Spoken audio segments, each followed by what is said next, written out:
asalaamaaleykum mbokk yi déglu dal leen ak jàmm ñu ngi tàmbali di xam ñan ñoo nar a bokk ci biir comité de gestion du fonds force Covid-19 julikaay bii di Sud Quotidien mi ngi ñuy xamal ne plateforme des acteurs de la société civile pour la transparence des élections di pacte ñoom daal di nañuy nangu ñi njiitu réew mi daal di lim ñoom ñooy bokk nag ci biir comité boobu ba sax ñoom daal di nañuy tànn secrétaire exécutif de la Ligue sénégalaise des droits humains di Alassane Seck ngir mu daal di leen fay toogal. Alioune Tine moom mi nga xam ne nag moom moo jiite kuréel bii di Afrikajom Center moom su fekkente ne sax ànd na ak njiitu réew mi ci li mu tabb kii di général de division François Ndiaye ci bopp kuréel boobu la mu d'accordul kay moom mooy lu tax ci biir kuréel googu ñu war cee mën a jël ay député ay membres du haut conseil des collectivités territoriales ak tamit conseil économique social et environnemental. Alioune Tine ne ñooñu moom jarul woon ñu leen di tànn njiitu réew mi kay mënoon naa bàyyi rek ñu daal di jët ay nit yoo xam ne bokkuñu fenn faruñu fenn ngir nag ñu gën a mën a saytu lépp lu jublu ci liggéeyu comité boobu. wanteew culikaay bi di direct news moom la muy laajte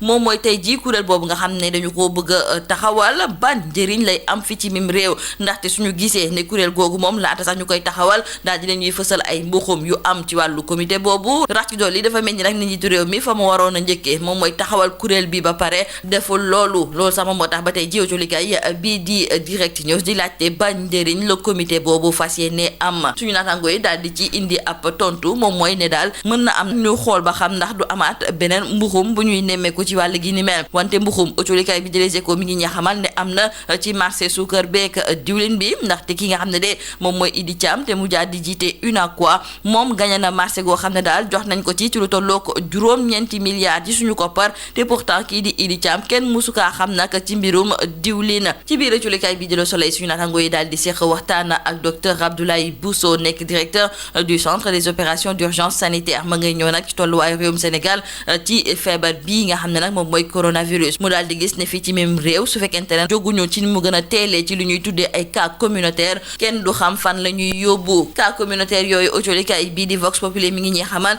ni ci diwaanu Touba am na ci lu tolloo ko juróom-ñaar yu fa am loolu sax moom moo tax bañ a nekk ci biir diwaan bi daal dina ñuy waxtaan ak xalif général des Mourides ba mu may leen ñu tëj marché Ocass autolikaay bi di Libération du ñu xamal tamit ne fii ci biir Dakar rawatina nag ci Médina ci biir gox boobu am na ci lu tolloog ñaar fukki nit yu am feebar bii di coronavirus ñett yi nekk ay cas communautaire te la ñu gën a nemmeeku moom mooy ne cas communautaire yooyu la ca ëpp nag ña nga leen a gis ci ab dibiteri boo xam ne daal ndaw yi dañ fay faral di toog jolikaay bi di Vox Populi ne leneen a ngi nii tamit tàmbalee di yéeme moom mooy ñi ñàkk seen bakkan ci feebar bii di coronavirus ndaxte dañoo nemmeeku ne ci diirub ñetti fan ñetti nit daal dina ñuy ñàkk seen bakkan jolikaay bi di L'As nekkoon liy jot na gannaaw dee faw nag ñu jóg xeex ci ni mu waree feebar bi di coronavirus ci wàllu xeex boobu sax moom moo tax ba jëwriñ gu ñu dénk wàllu biir réew mi daal di jël ab ndogal ne léegi moom ñëpp dañuy takk ay masque te li ni mel direction de la sécurité publique daal dinañuy xamle ne ñoom dinañ ci xar seen tànku tubéy dinañu def seen kéemtalaay kàttan ngir daal di koy dëggal loolu moom moo tax ba Abdoul Wahabou Sall daal di jox ndigal commissaire centraux urbains ak spéciaux ngir ñu fexe ba dëggal arrêté boobu nga xam ne moom moo bàyyeekoo ca ministère de l'intérieur ñu daal di jukki ak uculikaay bii di enquête ak tribune ci ab màggu yi ak tamit wor goo xam ne daal moom la ñu nemmeeku ci ab contrat bu nekk ci diggante këru liggéeykaay bii di Sénélec ak Akilee uculikaay bii di enquête di ñu xamal ne waa Sutelec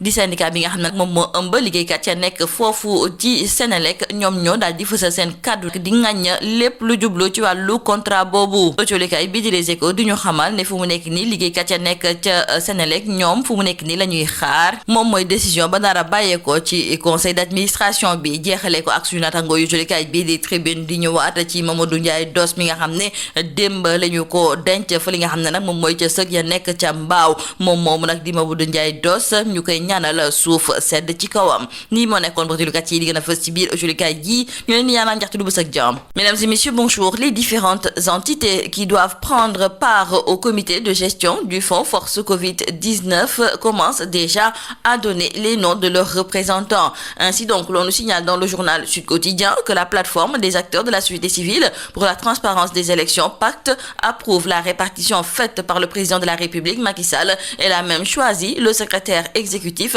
de la Ligue sénégalaise des droits humains Alassane Seck pour se faire représenter. Cependant, il faut noter avec nos confrères du journal Sud Quotidien que le fondateur d'Afrikajom Center, Alioune Tine, même s'il est d'accord pour la nomination du général François Ndiaye à la tête du comité de suivi du Force Fonds Covid-19, Covid-19. Cependant, il n'est pas en phase avec la composition du reste de l'équipe. Alioune Tine se demande pourquoi dans la composition de ce comité, le chef de l'État y a inclus des gens de l'Assemblée nationale, le Haut Conseil des collectivités territoriales, le Conseil économique, social et environnemental. Pour lui, choisir des personnalités politiques revient à instaurer un système qui a toujours existé. Dans le journal Direct News, nos confrères, eux, se posent la question de savoir à quoi va servir ce comité. Nos confrères d'enchaîner avec une autre question, car selon eux, il fallait mettre en place le dit comité pour piloter le processus du début à la fin. Macky Sall a mis la charrue avant les bœufs. Donc l'installation du comité de suivi pour quoi faire peut être constater les dégâts, nous disent nos confrères de Direct News. Et justement, en parlant de dégâts dans le journal Les Échos, nos confrères nous parlent aussi de cet autre scandale dans le marché du sucre et de l'huile. Ainsi donc, notons avec nos confrères qu'après le marché du riz, c'est un autre scandale qui pointe à l'horizon avec le marché du sucre et de l'huile dans le cadre de l'aide alimentaire dégagée par les autorités pour la lutte contre le Covid-19. Selon nos confrères du journal Les Échos, Idi Thiam, le président de l'UNACOIS, a gagné à lui seul le marché de l'approvisionnement de 5 000 tonnes d'huile et de 5 000 tonnes de sucre pour un montant total qui avoisine les 9 milliards de francs CFA. Et pourtant, nous disent nos confrères, Idi Thiam n'a jamais importé d'huile et il n'est dans le marché du sucre qu'à chaque fois qu'il y a un bon coup. Laissons de côté cette affaire de riz, sucre et huile et c'est pour parler de la pandémie du coronavirus qui fait que le Sénégal est en train de vivre l'une de ses plus grandes crises sanitaires. Et le docteur Abdoulaye Bousso, le directeur du Centre des opérations d'urgence sanitaire, est convaincu que beaucoup de leçons sont à tirer de cette crise. Le docteur Bousso s'est entretenu aujourd'hui avec nos confrères du quotidien Le Soleil et dans l'entretien, il aborde le plan de riposte du Sénégal, la question des cas communautaires devenus de plus en plus inquiétants. Et justement, dans le journal Vox Populi, nos confrères nous parlent de ces 7 cas communautaires au marché Ocas de Touba et les autorités locales obtiennent le feu vert du khalife général des Mourides pour fermer le marché. Nos confrères du journal Libération nous parlent aussi de ces cas communautaires à la Médina qui compte donc 3 cas issus de la transmission communautaire sur les 20 cas positifs enregistrés dans la commune. Nos confrères de Libération trouvent qu'une bombe plane sur la Médina. En plus, le dernier cas communautaire a été détecté aux alentours de la dibiterie où les jeunes s'étaient rassemblés dimanche dernier. Nos confrères du journal LAS reviennent sur le nombre de décès enregistrés en l'espace de 24 heures. 2 décès et en l'espace de 3 jours, il y a eu 3 personnes décédées du coronavirus, ce qui fait dire à nos confrères que le Sénégal emprunte une voie sinueuse qui risque malheureusement de déboucher sur un chaos sanitaire. Mais il faut signaler que les autorités sanitaires sont sur le pied de guerre et aucune mesure ne sera de trop pour lutter contre le coronavirus. Nos confrères du journal 24 heures nous parlent du port obligatoire de masques et la direction de la sécurité publique, suite à l'arrêté ministériel, a donné instruction aux commissaires centraux, urbains et spéciaux de prendre toutes les dispositions utiles pour l'application de la nouvelle mesure dans les endroits expressément énumérés dans l'arrêté ministériel. Toujours par rapport au Covid-19, nos confrères du journal Critique nous indiquent que l'opinion se pose la question à savoir si c'est une punition divine ou une épreuve que le Tout-Puissant nous fait passer. Et de l'avis de l'imam Ahmadou Makhtar Kanté, nul ne doit indexer son prochain, mais chacun doit plutôt faire une introspection et en tirer des leçons. Et nous terminons avec ce contrat liant la start-up Akile à la Société nationale d'électricité Sénélec, un contrat qui fait grincer des dents. Nos confrères du journal Enquête ont tenté d'en savoir plus sur cette affaire qui cache plus qu'elle n'en révèle. En tout cas pour le Sutelec, ce gré à gré qui ne dit pas son nom, signé sur une période de 10 ans, va à l'encontre des intérêts de la Sénélec et risque de compromettre tous les efforts déployés jusqu'ici pour assurer la continuité du service public de l'électricité. Dans le journal Tribune, nos confrères nous parlent aussi de ce scandale concernant le contrat qui lie Sénélec à Akile et nos confrères nous indiquent que la décision finale du conseil d'administration est très attendue. Pour terminer, signalons avec nos confrères que Mamadou Ndiaye Doss repose désormais au cimetière de Mbao. Il a été inhumé hier. Repose en paix, confrères, et qu'Allah t'accueille dans son paradis. C'est tout à vos journaux et très bonne lecture. Tout à vos journaux et très bonne lecture. duñu xamal tamit ne fii ci biir Dakar rawatina nag ci Médina ci biir gox boobu am na ci lu tolloog ñaar fukki nit yu am feebar bii di coronavirus ñett yi nekk ay cas communautaire te la ñu gën a nemmeeku moom mooy ne cas communautaire yooyu la ca ëpp nag ña nga leen a gis ci ab dibiteri boo xam ne daal ndox yi dañ fay faral di toog jolikaay bi di Vox Populi ne leneen a ngi nii tamit tàmbalee di yéeme moom mooy ñi ñàkk seen bakkan ci feebar bii di coronavirus ndaxte dañoo nemmeeku ne ci diirub ñetti fan ñetti nit daal dina ñi ñàkk seen bakkan jolikaay bi di Laas nekkoon liy jot na gannaaw dee faw nag ñu jóg xeex ci ni mu waree feebar bi di coronavirus ci wàllu xeex boobu sax moom moo tax ba jëwriñ gu ñu dénk wàllu biir réew mi daal di jël ab ndogal ne léegi moom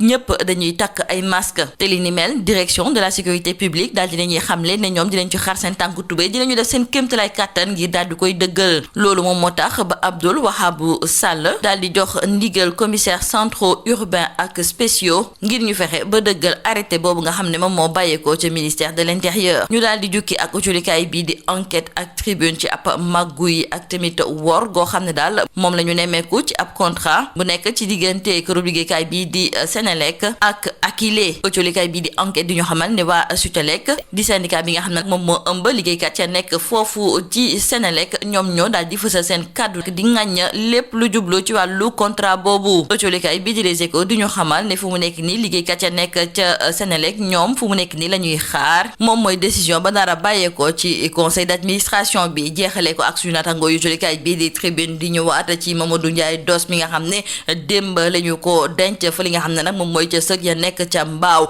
moom moomu nag di Mamadou Ndiaye Doss ñu koy ñaanal suuf sedd ci kawam nii moo nekkoon ba jolikaat yi di gën a fës ci biir jolikaay ji